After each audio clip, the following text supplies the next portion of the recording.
Hello friends, welcome to my YouTube channel Lipsa corner. आज मैं आपके साथ दो कलर का एक बहुत ही सुंदर सा डिज़ाइन शेयर कर रही हूँ। इस डिज़ाइन को बनाने के लिए जो हमने फंदे डालने हैं वो 2 के मल्टीपल में डालने हैं।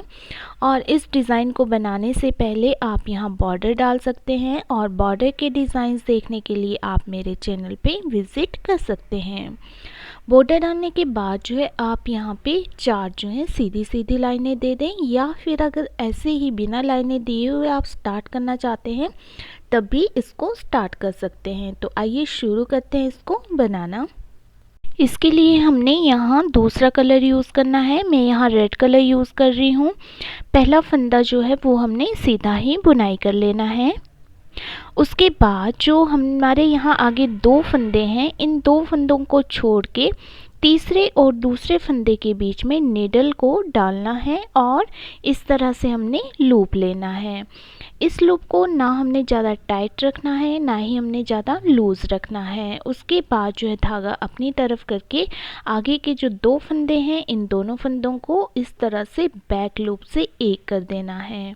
तो इस तरह से हमारे 2 फंदों के यहाँ 3 फंदे तैयार हो जाएंगे। अब इन 2 फंदों को हमने इस तरह से नीडल से छोड़ देना है। इसके बाद हमने इसी प्रोसीजर को आगे दोहराते जाना है। तो यहाँ 2 फंदों के बाद जो है हमने नीडल को इस तरह से डालना है और फिर इस तरह से लूप लेना है। फिर धागा अपनी तरफ करके आगे के 2 फंदों को बैक लूप से हमने एक कर देना है।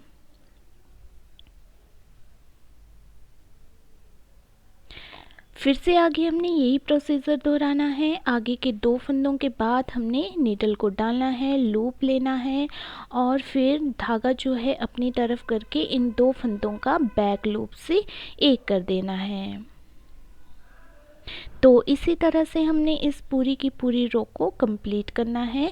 2 फंदों के बाद हमने इस तरह से लूप लेना है। लूप लेने के बाद धागा जो है अपनी तरफ करना है और आगे के 2 फंदों को हमने बैक लूप से एक कर देना है।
इस रो को कंप्लीट करने के बाद जो है हमारी नेक्स्ट वाली जो रो है, सेकंड रो, इसके लिए हमने पहला फंदा जो है वो स्किप करना है और उसके बाद ये जो 3 फंदे हैं उनमें से जो सेंटर वाला फंदा है हमारा, उसको हमने उठा लेना है। लेकिन उससे पहले धागा हमने सीधी साइड को कर देना है। इसको इस तरह से उठाना है, इसको बुनाई नहीं करना है, इसको ऐसे ही रहने देना है और फिर धागा अपनी तरफ करके आगे के जो 2 फंदे हैं, इन 2 फंदों का हमने एक कर देना है। तो इस तरह से हमारे पास फिर से 2 फंदे बन गए हैं। धागा दूसरी तरफ करके आगे वही प्रोसीजर दोहराना है। इस फंदे को इस तरह से उठाना है, बुनाई नहीं करना है, धागा जो है उल्टी साइड को करके आगे के 2 फंदों को एक कर देना है। फिर से धागा दूसरी तरफ करना है और ये बीच वाला फंदा इस तरह से उठा के ऊपर से निकाल देना है, धागा अपनी तरफ करना है और आगे के 2 फंदों का हमने एक कर देना है।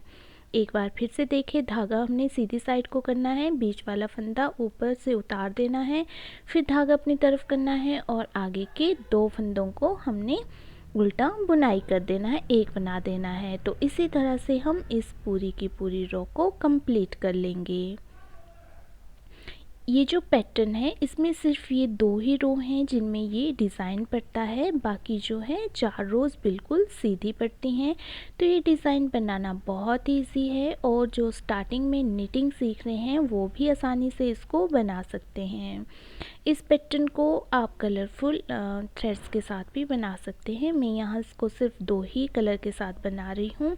अगर स्वेटर बनाने के बाद आपके पास रंग बिरंगे धागे बच जाते हैं तो इस तरह से आप 4 सीधी सिलाइयाँ देने के बाद 2 जो हैं इस तरह से बुनाई डाल सकते हैं। फिर से 4 जो है लाइनें सीधी बनाने के बाद फिर से दूसरे कलर के साथ जो है ये 2 लाइनें से बना सकते हैं। इससे ये बहुत ही सुंदर लगता है। तो इस सेकंड रो को कंप्लीट करने के बाद जो हमने पैटर्न की थर्ड वाली रो बनानी है वो हमने वाइट कलर के साथ मतलब बेस कलर के साथ बनानी है। तो मैं यहाँ base colour white colour use कर रही हूँ। तो बिल्कुल सीधी सीधी बनानी है। ये हमारी राइट साइड की रो है, इसमें कोई भी डिज़ाइन नहीं पड़ेगा।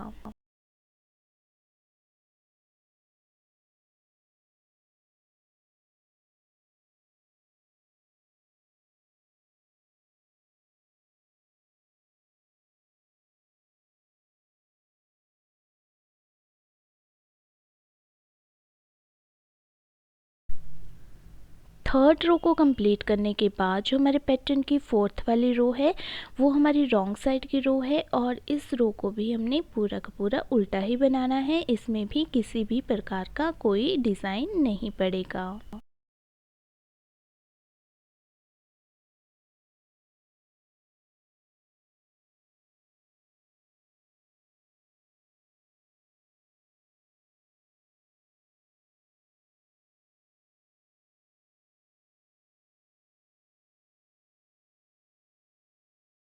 फोर्थ रो के कंप्लीट होने के बाद जो हमारे पैटर्न की फिफ्थ रो है वो हमारी राइट साइड की रो है और ये वाइट कलर के साथ ही बनेगी और बिल्कुल सीधी सीधी ही बनाई जाएगी। इसमें भी किसी प्रकार का कोई डिज़ाइन नहीं पड़ेगा।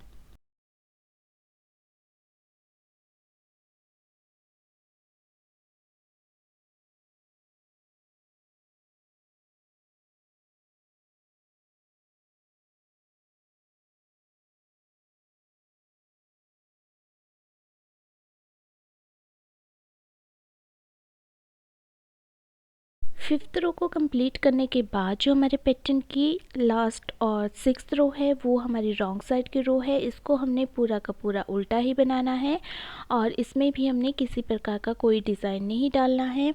इन्हीं 6 रोज़ को हमने आगे दोहराते जाना है। जो 4 रोज़ होगी वो हमारी बेस कलर की होगी और जो 2 रोज़ होंगी वो हमारी डिज़ाइन वाले कलर की होगी। तो इन्हीं 6 रोज़ को दोहराते हुए हमारा ये डिज़ाइन बनता जाएगा और 6 रोज़ को दोहराने के बाद जो है हमारा डिज़ाइन कुछ इस तरह से दिखता है। तो ये देखने में बहुत ही सुंदर लगता है और बनाने में तो आपने देख ही लिया कि कितना इजी है। आप इसको किसी भी प्रोजेक्ट में यूज़ कर सकते हैं।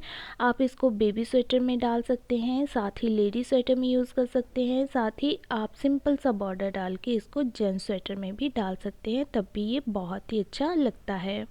या फिर आप बेबी सेट बनाना चाहते हैं जिसमें कि ब्लैंकेट भी है तो ब्लैंकेट में भी ये बहुत ही सुंदर लगता है। ब्लैंकेट के चारों तरफ 3 धारियाँ आप इस तरह से डाल दें और बीच में बिल्कुल प्लेन ब्लैंकेट बनाएं, तब भी ये बहुत ही अच्छा लगता है।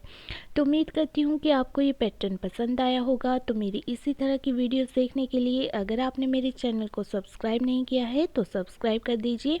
वीडियो पसंद आए तो वीडियो को लाइक और शेयर कर दीजिए और मेरी वीडियो सबसे पहले देखने के लिए नोटिफिकेशन बटन पर भी क्लिक कर दीजिए। और वीडियो में बने रहने के लिए आपका बहुत बहुत धन्यवाद।